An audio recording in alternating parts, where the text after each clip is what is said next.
Hello again to you all today.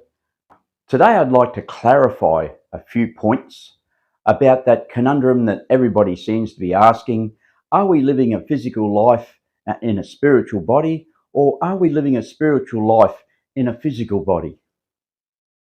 Well, the first thing I'd like to talk about is that scientists have unanimously proven that something leaves the body that weighs about 3 ounces when we pass over. As far as I know, it was from somebody who was about to pass over that they had on a set of scales, and something left the body that weighed about 3 ounces. It weighed about 3 ounces after that person passed away. Science are now dabbling in the idea, well, back in those days, about a decade ago, when they made the statement that that maybe the physical body does have a spirit. Well, it's your electrical system, your spirit. It's your spirit is a part of that functioning part of the body that goes into acupuncture, that they manipulate or excite is a better word. They excite the electrical body by using acupuncture in certain points. In naturopathy college, nearly 30 years ago now, the professor taught us in the classroom that there are about six fine hairlines that run through the body and start in the feet, meridian lines, let's call them, some do,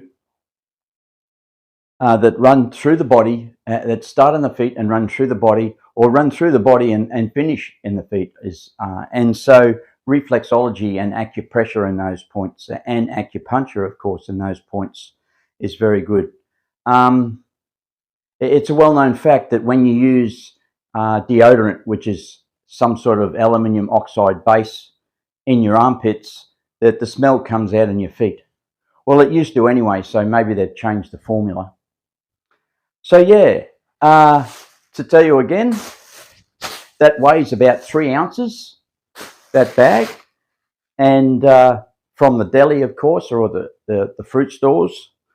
And just to assimilate as to exactly what it is that leaves the body, that weighs 3 ounces, that weighs about 3 ounces. A fascinating fact.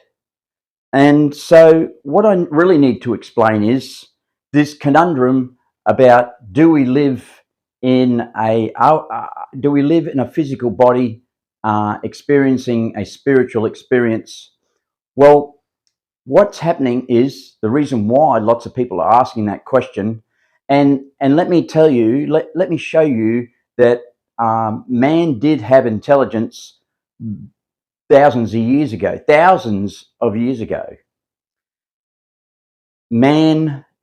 One man developed the formula pi, which was 22/7 back in those days, about 225 BC. That's 2,250 years ago BC. 2,250 years ago BC. Yeah, I repeated it because that's a substantial fact, that pi was developed or discovered back in those days.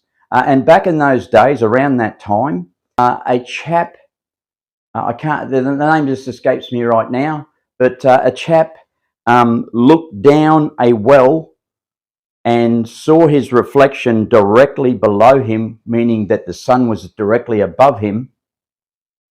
And 500 kilometers away, he had a stick in the ground, and the shadow on the stick measured out at the base and to the point, to the top, gave him certain degrees, and from that certain degrees, 500 kilometers away, he was able to work out the actual circumference, the by working out the arc between those two 500-kilometre distance measurements, by working out the arc, he was able to work out how much the circumference of the world was, of our Earth was.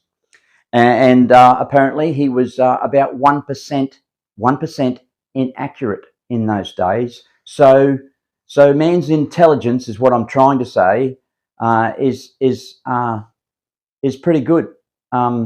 Is about the same. It's probably about the same as that shadow that he cast 500 kilometers away.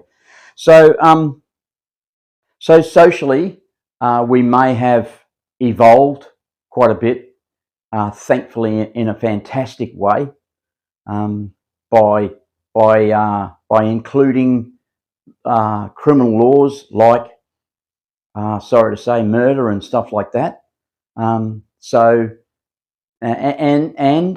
think that man has developed different degrees of murder at the worst scale, and at the worst scale, of course, mass murder, and to a lesser degree, murder and manslaughter and attempted murder and etc.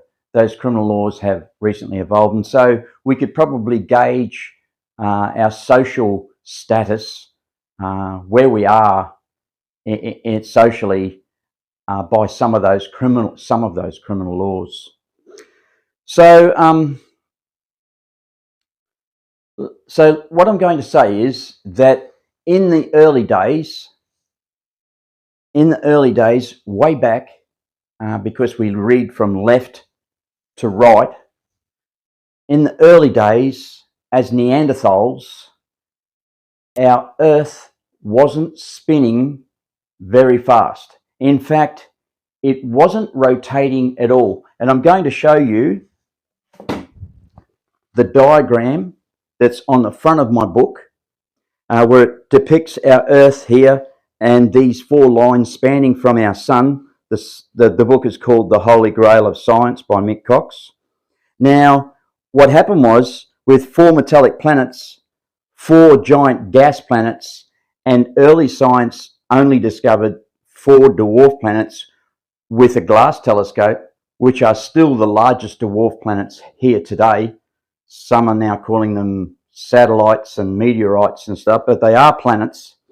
So 4s and 4 lines, 4 seasons, 4 king tides, etc. Now, what happened was, our Earth was growing. It was born upon the line, and the lines take about 4 years to do one complete rotation. So one complete rotation of our sun every 4 years is about the frequency of what life on Earth experienced in those times. So science says that the early dinosaurs that grew upon this Earth back in those times, as it revolved around the sun at 4 years per cycle, those dinosaurs were of lower intelligence to the next lot of dinosaurs after the first ice age.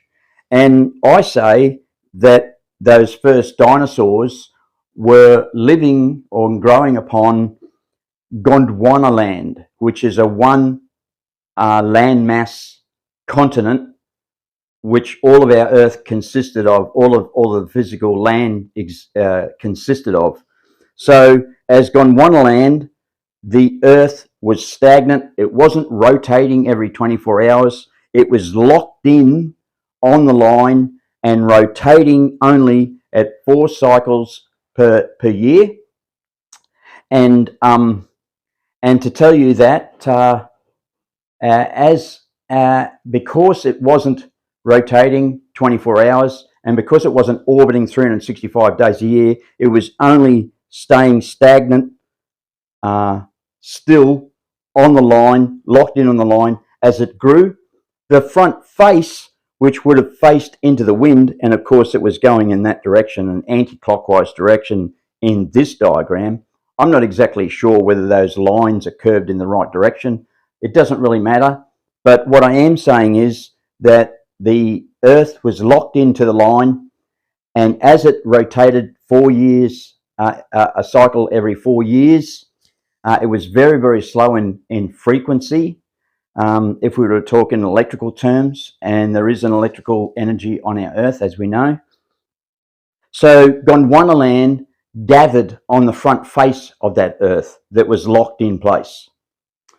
And so at some stage, the Earth grew large enough in mass to weigh enough to come off the line. And what actually happened was Mars came off the line.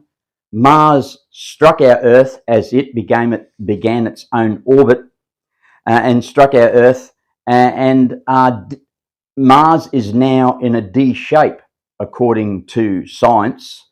And that chunk of Mars that broke off when it struck Earth became our moon, because they say that our moon is a consistency of Mars. So if just joking, folks, but so if there's people that are on our moon, it's people from Mars, because they own it anyway. Sorry about that, I had to put that in. So we were going around every 4 years. We popped off the line, and the moment we popped off the line, we were struck by Mars. So we were more or less what I say in the book, pool balled through space when Mars struck. And Mars is a heavier density than our Earth, especially in that time. It was more developed, and that's why it popped off the line before our Earth popped off the line. And our Earth was struck off the line. So it pool balled through space. The frequency of Earth in that moment that it was pool balled through space increased quite a lot.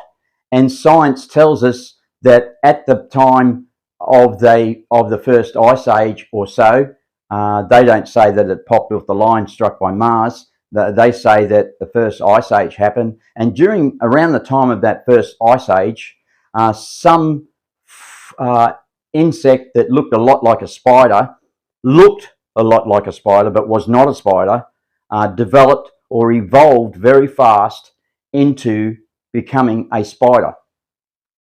So what happened was, the faster we speed up in rotating or orbiting, etc., around the Earth, then the faster we evolve.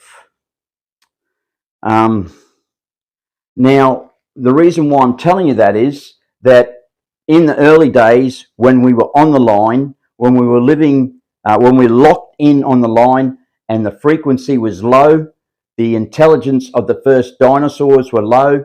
The intelligence of the second dinosaurs that came along after we were pool balled off and started our own orbit of 365 days a year, and we started rotating 24 hours a day, just like some form of electric motor, the second lot of dinosaurs were more intelligent. So what I'm telling you is that in the early days of Neanderthal man, or whoever he was, prehistoric man, that our intelligence, along with the dinosaurs, was very low. And it was because we didn't possess a 3 ounce spirit. Let's say, just for game's sake, let's say in the early days we had 0.5, half of 1 ounce, half of an ounce as our spirit. Yeah, you might be understanding what I'm getting at now. And what I'm talking about, do we live a spiritual life in a physical form, or are we having a physical experience as spiritual beings? Well, the latter part is where we're at right now at this point of time. So X marks the spot, and what happened is, as time evolved, we were of a lower frequency. Our spirit only weighed, say, half an ounce on that Gondwana land, and as we popped off the line, a second lot of dinosaurs and a second lot of humans, humanigo, or whatever they call him in science, he evolved, and he evolved with a greater deal of intelligence, because because he had a greater spirit. Let's say that his spirit was around one ounce or 1.5 ounces as he, from left to right, evolved after X marks the spot.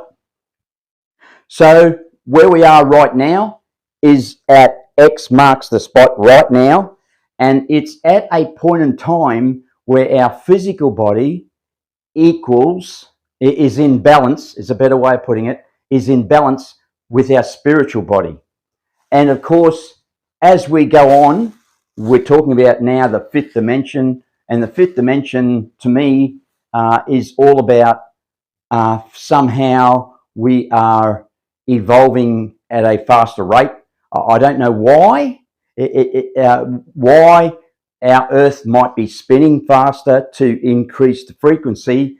It could have something to do with the polar caps melting. It could have something to do with them pulling out all of the oil and iron ore out of the ground and putting it in places, specific places like cities all over the world. And you can imagine that I'm not the most spiritual person in the world. There's lots of people that are more evolved than me spiritually. And so those other more evolved spiritual beings would say to themselves, for some reason, we have to build a city here. We have to build a city there. We have to build a city there, and we have to build a city there and there.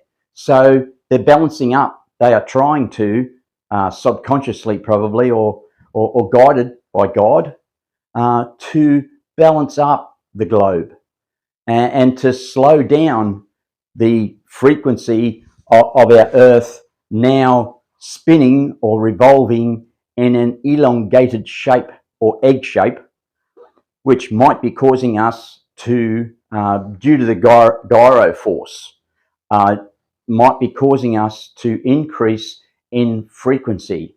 And they're taking off in all directions because, of course, that all of the beings that were ever on the Earth belong to the Earth.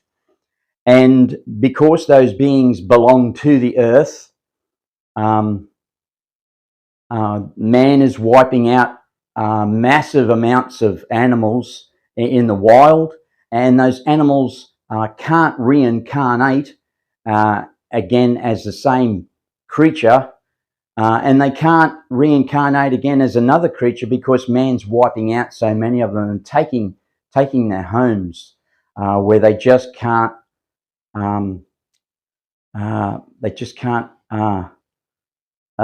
increase in numbers again. So they're coming in as humans. As the human population increases, let me use the word exponentially.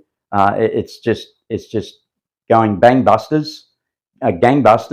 And so what's happening is that all of the animals that are being wiped off the planet, becoming extinct, are becoming humans. Some of them are finding it a bit tricky to fit in human existence, and so they're living very animalistic character traits. I'm not going to go into the points that I am thinking right now in respect of some of those humans, and whether or not there's a lesser intelligence or greater intelligence or chromosomes or anything like that. I'm not going to get into that political argument, but I am going to say that some people's evolutionary process, due to having come in from extinct animal forms, is a little bit regressed, or so yeah, it's a little bit their process, their evolutionary, their spiritual process, their evolutionary spiritual process has been slowed somewhat. So do your best to help animals everywhere you can. You're helping animals to evolve to the next step. This little cheeky monkey here, when she first came with me, she would jump on her back legs and dance around the room like this for at least 2 months when she first came. And I saw nothing, being a medium and having experience in past life. I saw nothing but a lemur.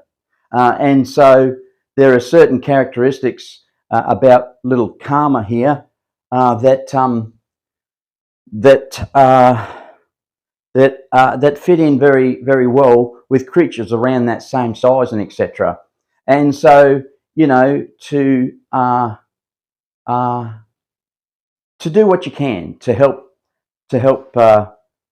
all animals to evolve, because you don't want them to be unprepared when they become humans. Let me also say something about little Karma, the Shih Tzu Maltese, primarily Shih Tzu, because of her colours and characteristic and features. On my e-bike, she loves to run in front of the e-bike, and she runs at about 32.4 kilometres an hour.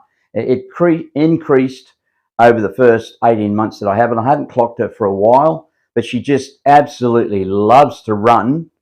And let me tell you that when I was a young lad on shooting trips here in Australia, we would, in the late afternoons on motorbikes with rifle holsters on the front forks, we would chase down animals, not to shoot them or etc., but just as a fun thing to ride along next to them or etc. on the motorbike. And rabbits, I just plainly remember not one or two times, but 3 or 4 times, maybe more, that rabbits would run in front of you on the motorbike. I don't know whether they were testing to see how fast you could run, just to explore the idea, and of course to get you away from their den where the young ones were.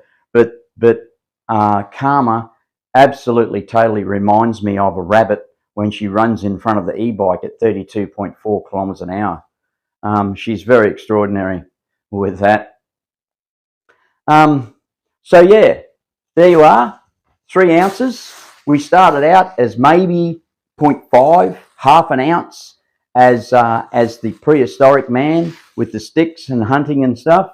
We were of a lower intelligence due to the fact that the frequency was lower as we orbited around the sun every 4 years. That's a quarter of a orbit every year, and less frequency due to that, and of course a lower intelligence. Gondwanaland, as we were locked into one of those 4 lines as the sun spun around. Gondwanaland accumulated on the front face, and as we were hit and struck by Mars that came off of its parenting line, we were on a parenting line as well. As we were struck by Mars, Mars was a lot denser, as we know today, even still today. It's a denser metal molecule, and so what happened was that it struck Earth. A chunk of Mars broke off, maybe because that type of metal it shatters easily, and that chunk of Mars that broke off became our moon.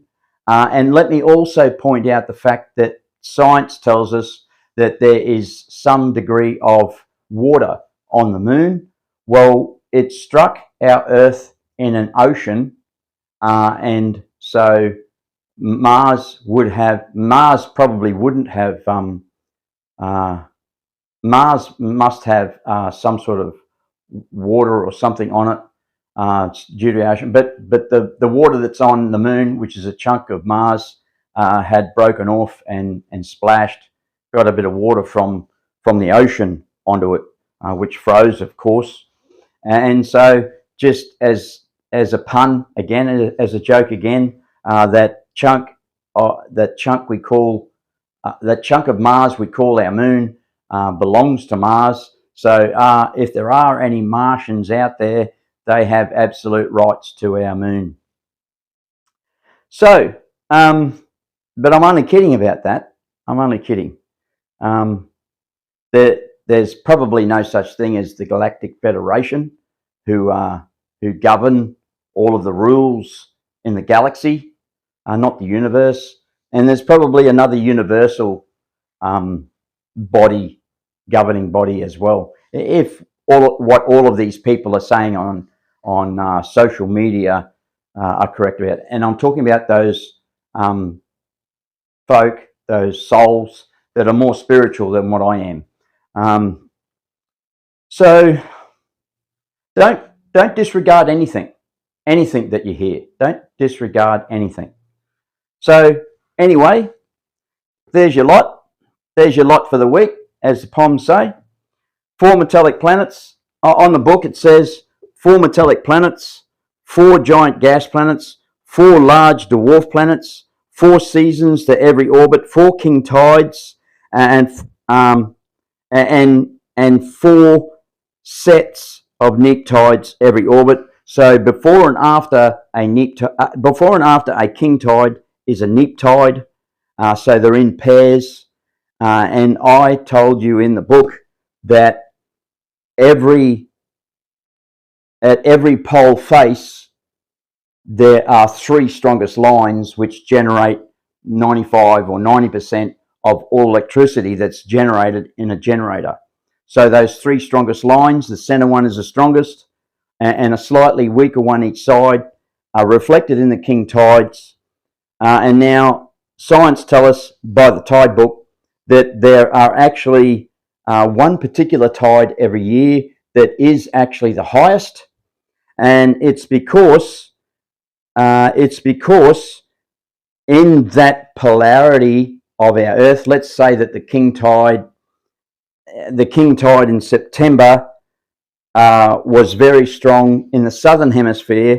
It's because the line that it's rolling through is in the opposite polarity, because opposites attract and intensify the energy. So that's one line of our solar system. If we look at the opposite month of the king tide in that time, it would be weaker because it's in the same polarity as the southern hemisphere. And so the northern hemisphere on that line would be experiencing their biggest king tide for the year. And the other 2 lines that also produce king tides are actually slightly smaller lines. It's all described in the book, and I think you'd really enjoy the read. And I'm not banging on about the book because lovely Google give the book away for free. They used to give away 100% of my book for free. 30, 40 years of my work, of my life's work, they give away for free. And nowadays, Google give away the first 65 pages of my book. Aren't they just wonderful people? I've tried to write to them, etc., and I can't stop Google from giving away my book. They're a more powerful body than what I am. I'm not a rich person. I can only afford my dog. So anyway, there's your lot for the week, as the Poms say, and I hope you enjoyed it. That's why we're at X marks the spot right now, where once upon a time our physical body was stronger than our spiritual body, and our spiritual body right now at this point in time is equal to our physical body. Our spiritual body is equal to our spiritual body, and that's why some people are saying that are on the other side of the X marks the spot are saying we live a more physical life than we lead a spiritual life. And then there's some that are more evolved. Somehow maybe they've got a stronger spiritual body than us. We know that we can have a stronger physical body than others. So maybe those with stronger spiritual bodies or etc. are more evolved, and they are through the other side of X marks the spot. But some of us that are in the point of X marks the spot right now are saying we have a more physical body than we do a spiritual body, and or life, and some are saying that life is spiritual in a physical body. So, of course, as we evolve more, we're going to become more of light beings, and electricity travels in light particles. So that's why light is such a strong subject. I'm getting an indicator now that it's time to stop. there before I talk any more about that particular thing. And let me say this about my theory on rainbows and all of my videos. I actually had a dream last night. I just remembered, where I was telling somebody that the information that I got, that I've given you about rainbows and stuff like that, that I actually went into the future and retrieved that information. Well, Galileo did the same thing. Galilei, he drew helicopters and submarines. He sketched those, and he lived during the last planet alignment. During the planet alignment, the energy is quite strong, or stronger than normal. In the middle, 250 years either side of a planet alignment, and a lot of wars happened during those times too. So, so let me tell you that that it is possible for some souls. Nostradamus, he didn't sketch, and that's why I foresee Galileo as a better seer than anyone else, than Nostradamus, because Nostradamus wrote, and the writing had to be translated.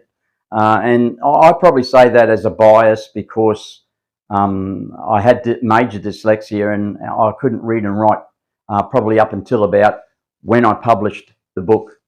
And I'm getting better and better at reading and writing all the time. I suffer from Asperger's. In the early years, I was diagnosed with bipolar, and recently, about 3 or 4 months ago, maybe 6 months ago, maybe 12 months ago, it started that I started thinking and contemplating that maybe I had Asperger's. And the more and more I looked into Asperger's, and when I say looked into Asperger's, I had a chat to a few people who had children who had Asperger's. I caught a couple of things on TV that were really presented very strongly to in front of me, and so science now say, well, psychologists, psychiatrists now say that 50%, they think that 50% of bipolar cases are actually Asperger's syndrome. So it's very easy to push the buttons of somebody with Asperger's and triggering what might look like a bipolar event. But there again, maybe, just maybe, the human race is evolving, and maybe, just maybe, in the diagnosis 30 or 40 or 50 years ago of bipolar, maybe that has become Asperger's. And I'll tell you a quick point now that made me contemplate as to whether or not I had Asperger's. You see, what happened was, I spoke to a chap. I worked with quite a few army people in my time. As a tradie, I worked with quite a few army people who were trained as tradies in the Army, Navy, Air Force, etc. The Air Force had more instrument fitters than electricians. An instrument fitter is a very fancy electrician. And so I trained myself up in college, etc., by listening to the teacher to become somewhat of an instrument fitter. And so anyhow, what happened was, I forgot. Oh, there was this chap who told me this story that he had celiacs, and I asked him, because he mentioned some things in the early days where he didn't have celiacs, and I said, well, how could you have contracted celiac disease? Isn't it something that you're born with? You would think that about bipolar as well, that people were born with bipolar disorder. And so what happened was, he said to me that he was having some banter with the chef on the ship that he was working on, assigned to as an army sniper, and he would get up every morning at like 2 o'clock in the morning, have a coffee, and go back to bed, I think is what he told the story of. And he would get up to some banter early in the morning with the chef that was on at that time sometimes. And so in the banter, the chef decided to dose his coffee with a particular thing. He did tell me what it was, but I can't remember what it was that he dosed him with. Maybe it was bicarb of soda or something like that. But he said the Army sniper guy told me that he spent about 2 or 3 days with extreme diarrhea, and from that point on forward, he had celiacs. And so I sort of look at the way that stresses and stuff have gone in society, in the law courts, and where I've been tripped up in the law courts, to put it lightly. And I'll talk about that one day, how I was falsely accused. It's actually written in my book, and some people love to have some banter with me. And so socially, I was placed under some demand, let's say, and that demand invoked what the doctors saw as bipolar. But I really sincerely think that Asperger's blossomed, because none of the stuff they told me was in any way correct. And to get out of their intent, let's say to get out of their intense therapy, I had to start agreeing with them.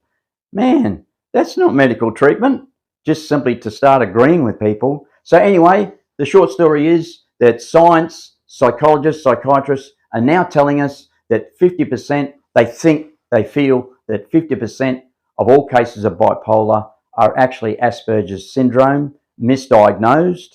And well, they haven't diagnosed me yet. I've had a doctor that has referred me on to a psychiatrist or psychologist for assessment of Asperger's. And I spoke to a lady in the library here at Beenleigh who was, she said she was a professor of Asperger's, and she could do two drawing sketches of two different people that would meet in the centre, and perfect different faces, completely different features. And so she was a professor of Asperger's. She went there, and I guess she tried to not only help herself, but to help others with understanding Asperger's syndrome. It's not a big deal. It can be low functioning. I think someone said to me that low functioning Asperger's, I'm wrong. I'm supposed to be calling it autism 1, 2, and 3. I don't know which one's worse. So I just call it Asperger's high functioning and low functioning, which is what I was taught by somebody who spent like 4 or 5 hours to sit down and talk to me about Asperger's. His son, that he dearly loved, had Asperger's, who were two great mates. And he learnt a great deal about Asperger's. And I tell you, honestly, I don't mean any insults to that professor who said she had Asperger's, high-functioning Asperger's. But that chap, man, I really owe him the shirt off my back. I'm sure he wouldn't want to wear the pink silk one. But so anyway, he taught me a great deal about Asperger's, in understanding what was going on in my own mind. So I've babbled on for too long. This is going to be a long load on YouTube. So it's goodbye from me for the rest of the week or the rest of the day. I'm going to go and put some solar panels on my fifth wheeler. I'm really enjoying fitting that out, and maybe, just maybe, I'll be able to travel to some towns in the fifth wheeler and get some education going out, meet the public, so to speak. So anyway, I hope you enjoyed today's description of the human spirit that weighs 3 ounces, and I hope you kept your eye on these compasses on the ceiling. The permanent magnet compass has always been sitting there pointing to magnetic north, which isn't in line with true north. And the wanderer, I call it, hasn't moved too much this morning, as you've noticed. I'm on coffee this morning, and that's why I'm talking so much. Normally I'm on some herbs and things that slow me down and pacify my mind. I haven't had any doctors that have asked me to take any medication. I'm not on any medication whatsoever for bipolar or for Asperger's, etc. I do find that the herbs, compared to the days, 30 years ago when they gave me medication for bipolar, is far better.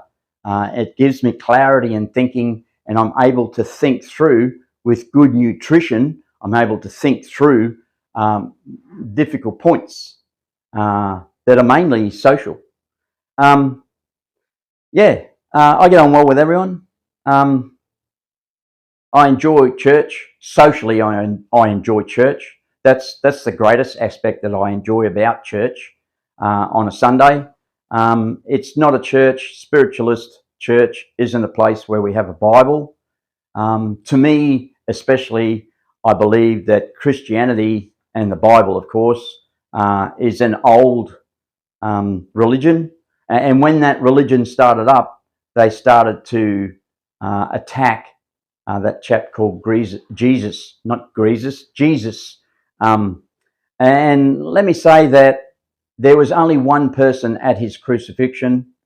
Someone told me, who's a minister in the know, said that Christianity started up about 30 days after he was crucified. So the Romans didn't like Christians, or the start of the Christian movement. And about 250 years ago, spiritualism had started. So that goes to prove that a little bit. It goes to prove a little bit that we have evolved in a good way, more so than 2,000 years ago, where they just grabbed you off the street and crucified you.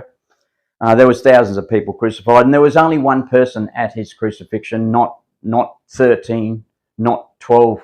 The other 12. The other 12 seem to have made a lot of money out of writing about him. So remember that pi was invented 2,250 years ago. So money was certainly the go back then too, And the more and more we evolve going to the right, the more and more people have got to get involved in supporting themselves financially. So that's the lot for the week from Karma and I. There's been some dribble, I guess, for some people there, but it all makes sense to a lot of other people, because a lot of other people are coming up to me and having a quiet word here and there, and some of their points of fact really make some sense, because they're more evolved than me spiritually. So I seem to be in the middle. Anyway, I thank God that I'm here, and I thank God that I'm going to be here a lot longer too. I really enjoy life. I love life, and I hope you do too. That's what this video is all about, to try and help you understand and enjoy life more.